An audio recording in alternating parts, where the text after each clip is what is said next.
నాకై చాసిన నీ చేతిలో చదివాను నా నిన్నని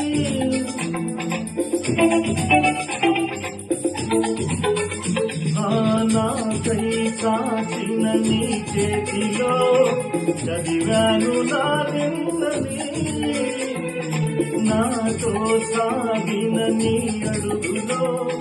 చూశాను మన రేపుని పలికిందుకే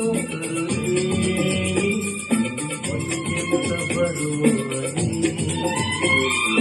ఏ తోడికి నోచుకోని అడగింత అనుకోని